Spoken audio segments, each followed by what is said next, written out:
Oh, this is new. And we were suddenly no longer in the cave, or the forest, but a wide hall. Allie and I both stopped, startled by the sudden change. This place was familiar. I wondered again how much of what we were seeing was even real. Had there ever been a cave or forest? Had we been here the whole time? Or maybe even this place was fake. We shouldn't stop. I know. Both of us were speaking quieter than before. It was so still. When it got quiet, when I wasn't thinking about things like stupid riddles or the fact that we had no idea how fast time was flowing outside, we didn't even know if time and Faerie flowed at a steady pace. And now that we were here, we had no idea where Spencer and Ewan were. We had no idea how to find them, how to get them back. I couldn't help but wonder if it was the right thing for us to even be here.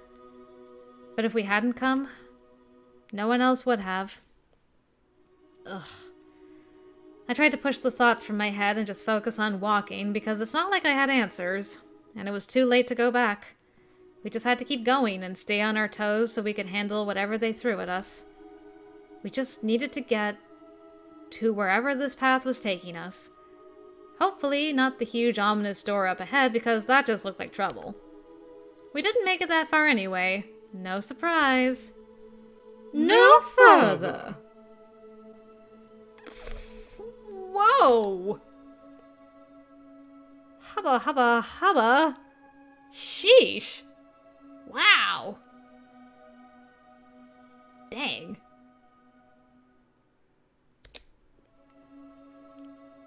There weren't any shadows this time. Just a calm voice that rang out as another Fae stepped from behind a pillar. Or a tree. It was still kind of hard to tell which. That fairy, though. She looked familiar. Wow. I'll say. I shot a sidelong look at Brenna to see her reaction. The other Fae hadn't really bothered her much, but this one... The look of disgust on her face was almost comical. I didn't think they would try to imitate Brenna. That is really funny. The flowers. She didn't move as she stared at her truly bizarre doppelganger, who was all soft and pink and had a strangely bird-like quality. If the fairies were going for some kind of weird opposite factor, this one definitely got it right. I mean, bird is opposite of cat. Then again, she was possibly just trying to really, really irritate Brenna.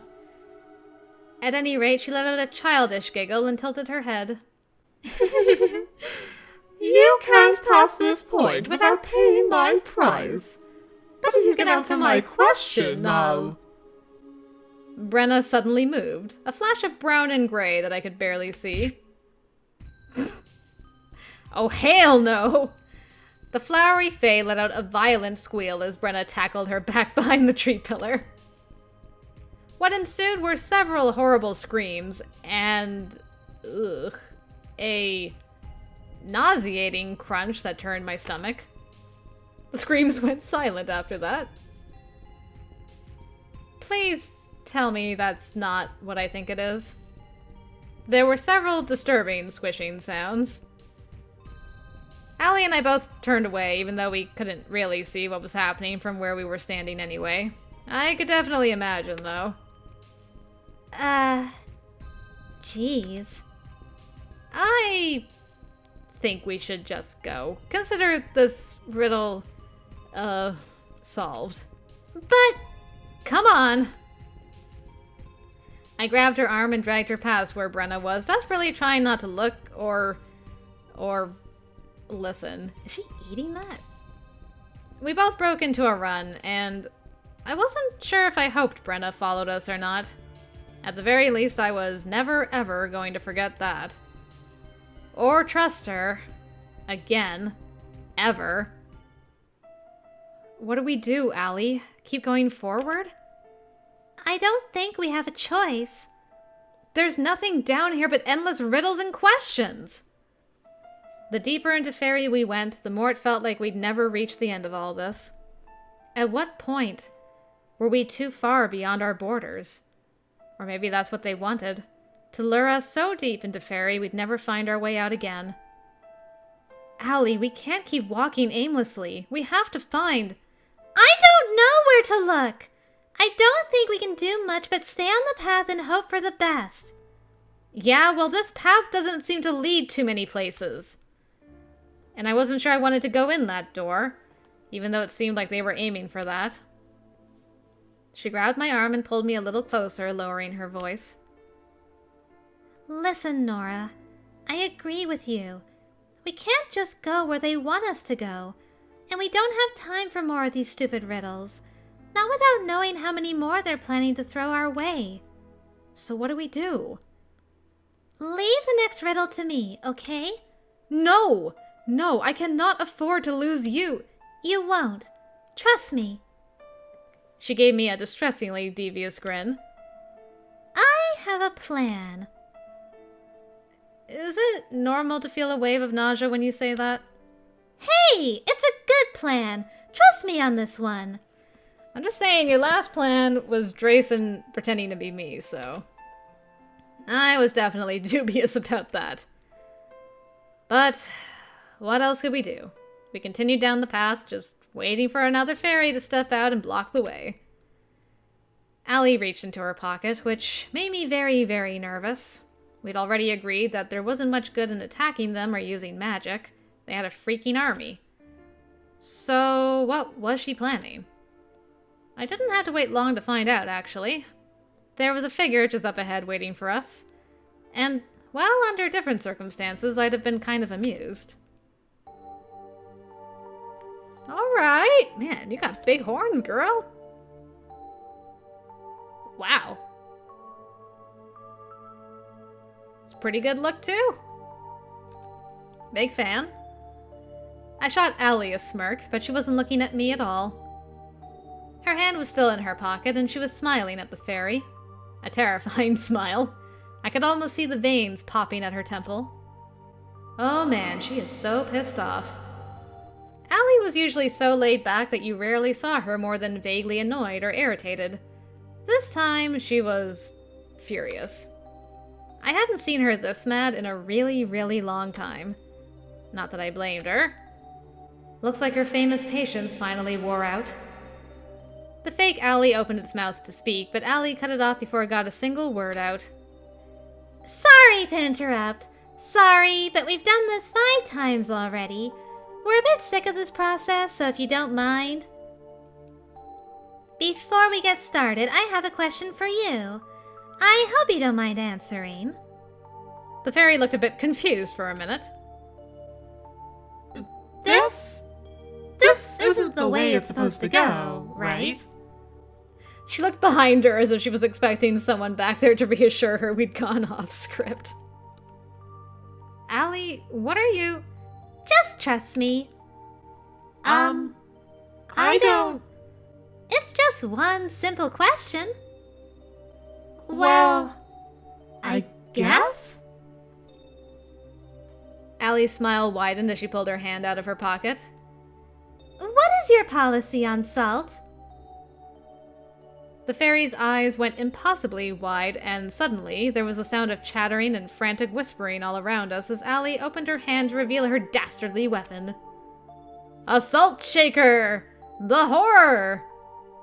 Allie, what are you doing? Shh! I wasn't sure how a salt shaker was going to help us in the situation, but I had to admit the fairy looked pretty furious.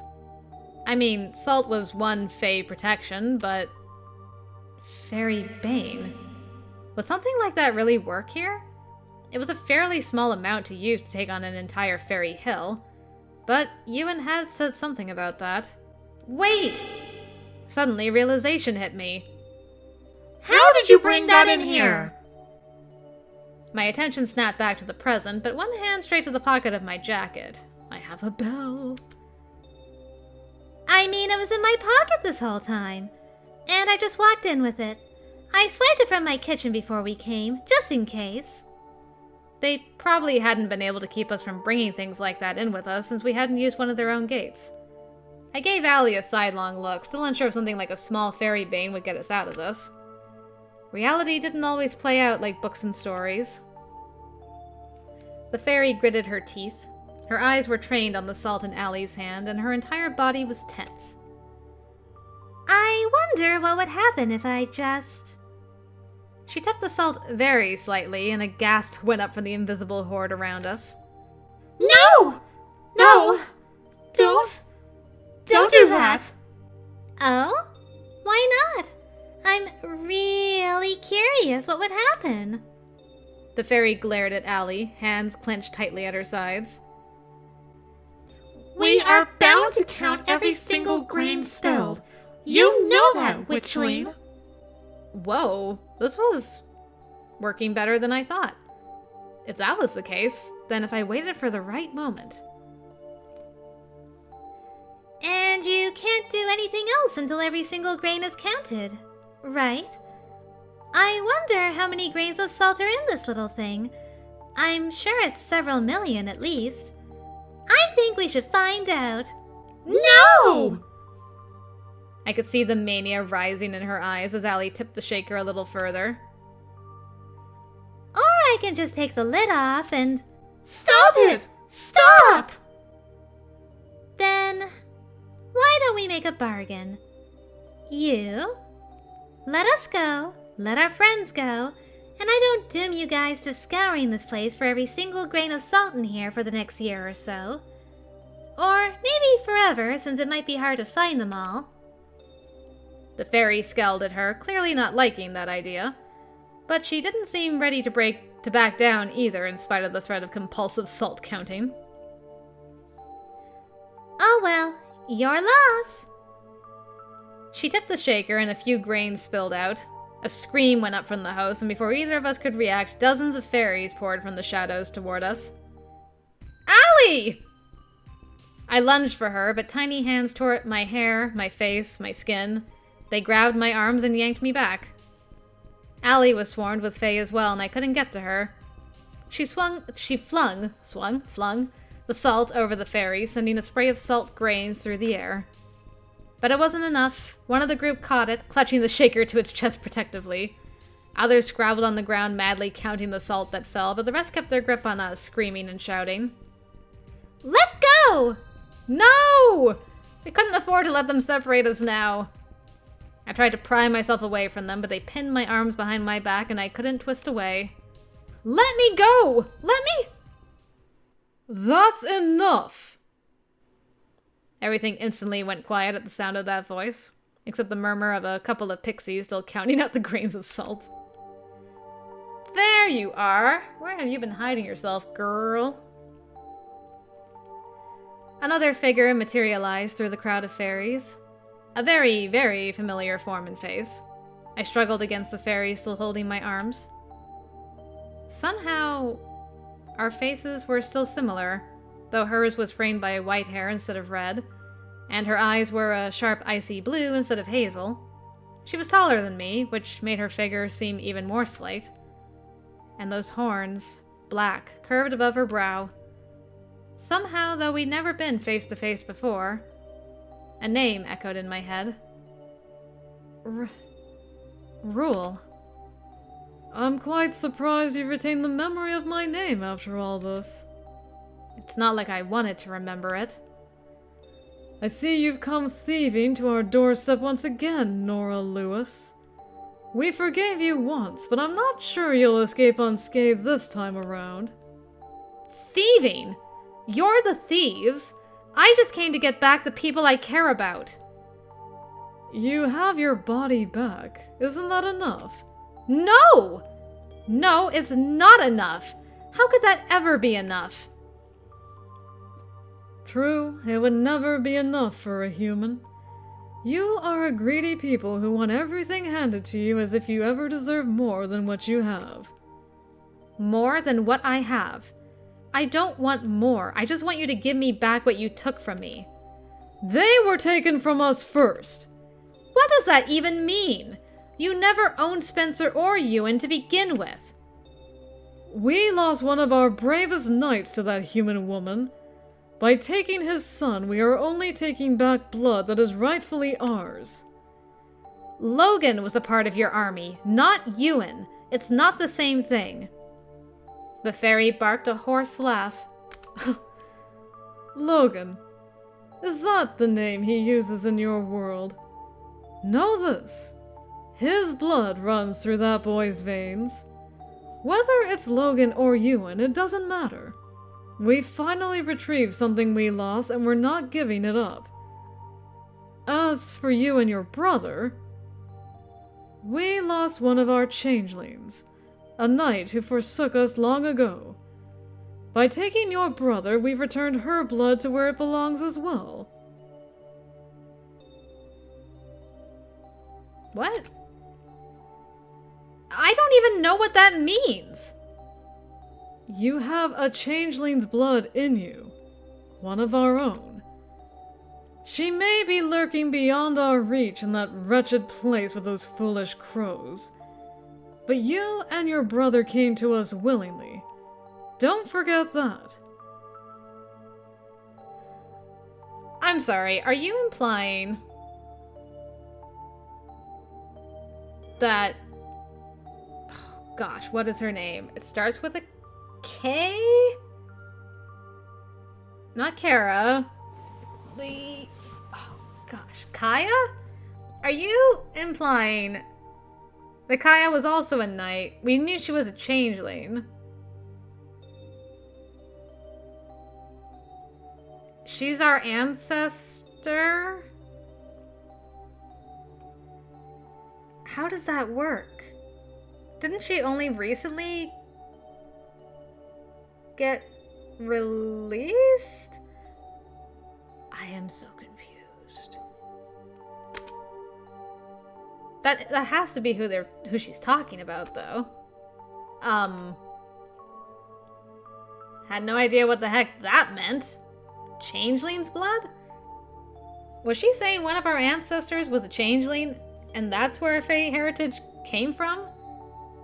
Damn, she looks good for an ancestor. Wasn't sure what she meant about foolish crows, though. Girl! What else could it mean but the murder?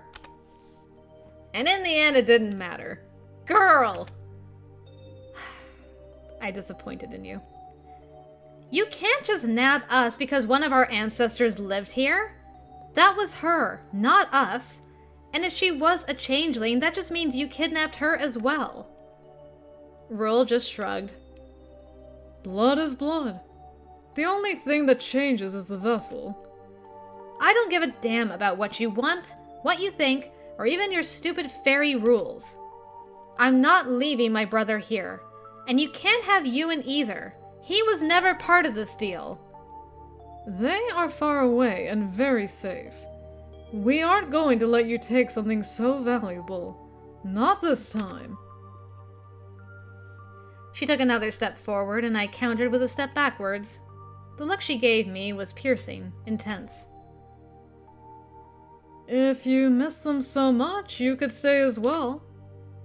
She reached a hand out, tracing fingers down my cheek. It was all I could do not to flinch away. You are one of us as well, already changed by our magics. That's going to be a definite no. Then leave. You're not welcome here. My mind worked furiously as I tried to work out some way to convince her. There was only one way I could think of. Wait! What if I take their place? Nora, no! It's my choice to make. Just let them go and I'll stay here. This time, for good, of my own free will. Rule tipped her head back, raising an eyebrow. You think your value is greater than the two of them? You tell me what's worth more. One person who made a promise, or two who never agreed to stay? You broke your promise before. Hard to keep a promise you made sure I didn't remember. For the first time, her face softened slightly. You are very determined, aren't you? You've grown up well. Then let us make a new bargain. If you can answer this last challenge, we will let your companions go. I gritted my teeth. I knew she thought this was fair, but I also noticed she didn't say she'd let me go, and I wasn't sure who she meant by companions either.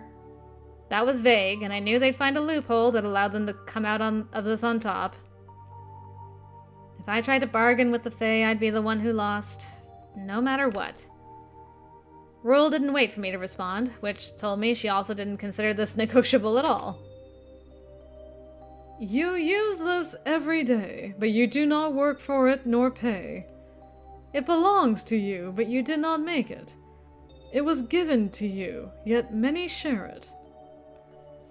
You use this every day. Do not work for it nor pay. It belongs to you, but you didn't make it. It was given to you, yet many share it.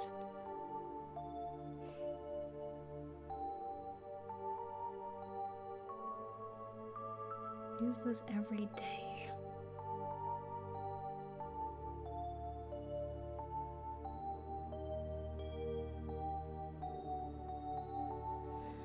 I'm like, oxygen? Oh, there's more. It is closer to you than anything you own. You are never without it, never alone. But it may change through your life. From promises, fear, fury, a new start, or strife.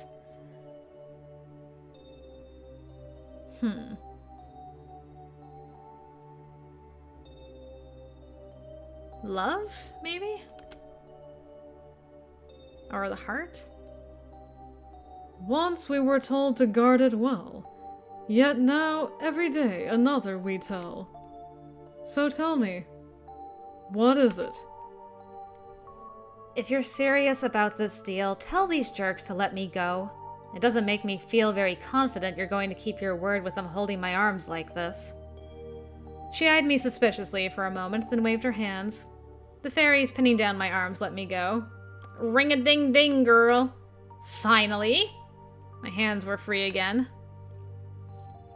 They had taken Spencer, then they tricked us so I'd taken his place. They ruined my life, his life. They'd made our parents suffer. Now they were going after people I cared for because I had wriggled out of my deal with them. I wasn't like them. I wasn't one of them. But damn it, if they were going to play dirty, then so was I. I'd forgotten it completely until Allie pulled out that salt. Yeah, ring-a-ding-ding, girl! My hand closed over the little iron bell in my pocket. I'd just been keeping it with me since Ewan said I should, and I didn't know it could help us.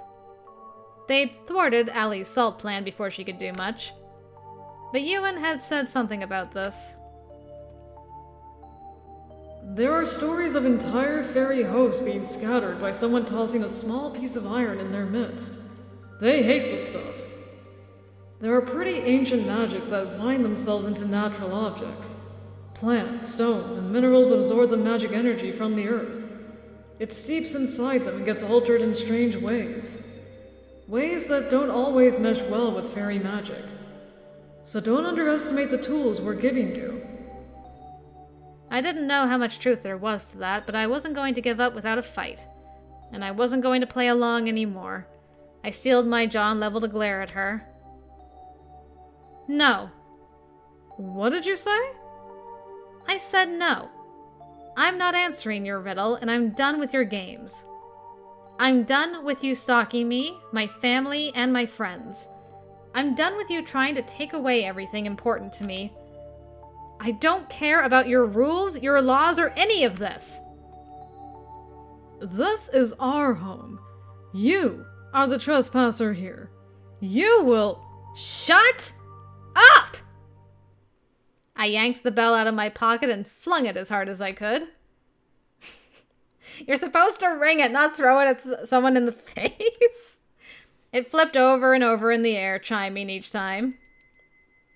Rule clapped her hands over her ears, and the smaller face scattered as the bell chimed once, twice, 3 times, 4.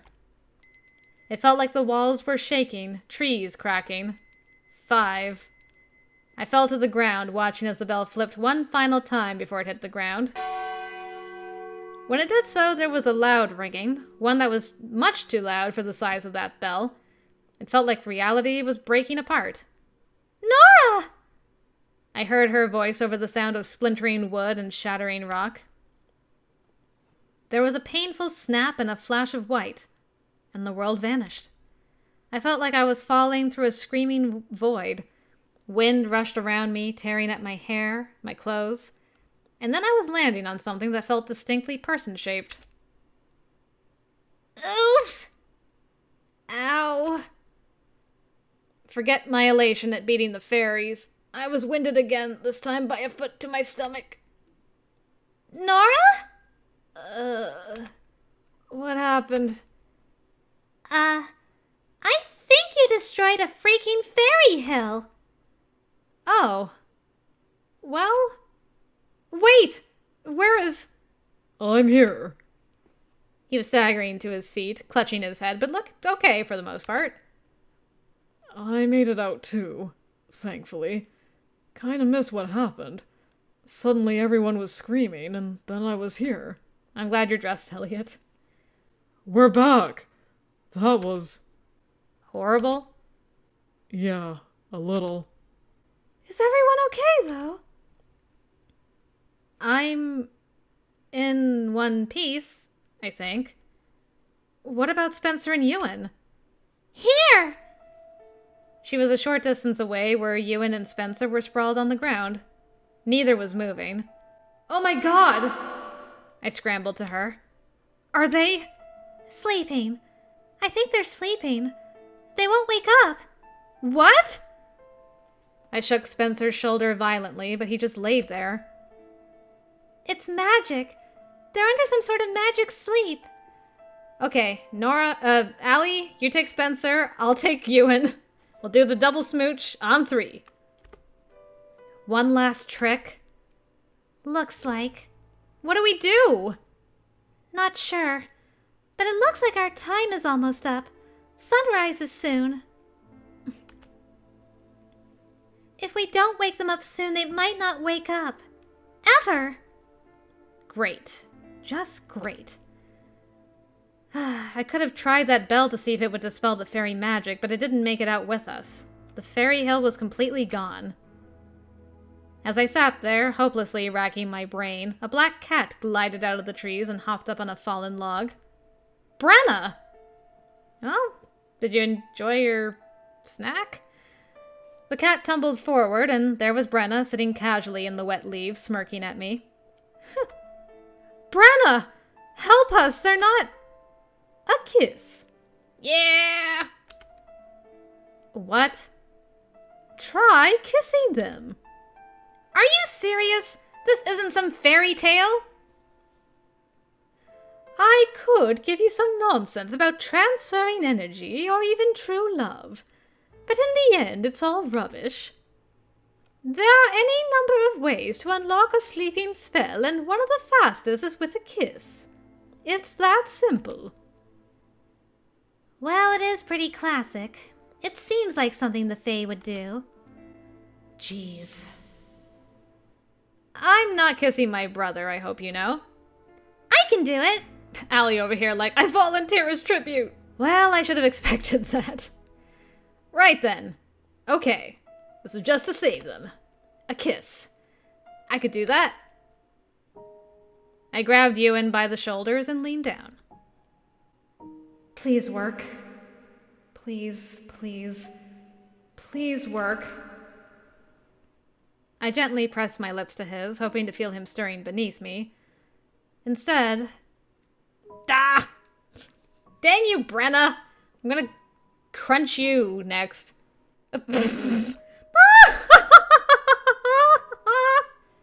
Brenna nearly doubled over. She broke into gleeful laughter. I snapped my head up, glaring at her. What? I didn't think you'd really do it. Urge to kill. Brenna wiped at fake tears, still grinning at me as I placed the back of my hand to my mouth, wondering what the heck was so damn funny. Ah, Logan!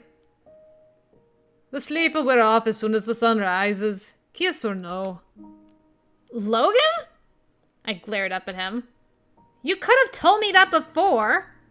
But I also wanted to see if you'd do it. You! Both of you! So help me!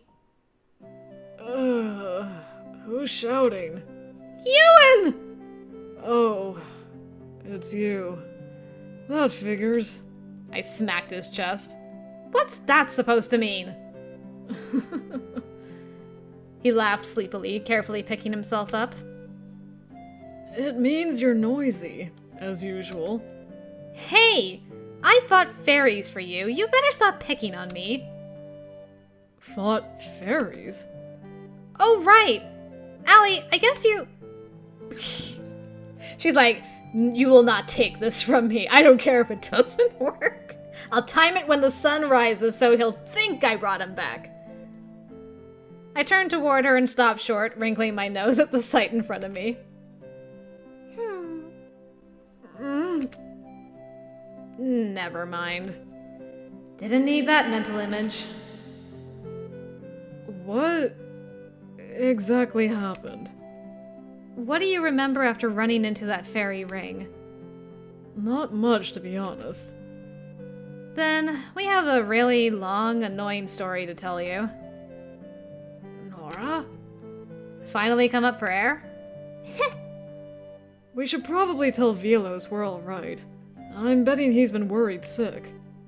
But first, we've all been missing for 2 days. Who's going to explain all this to our parents?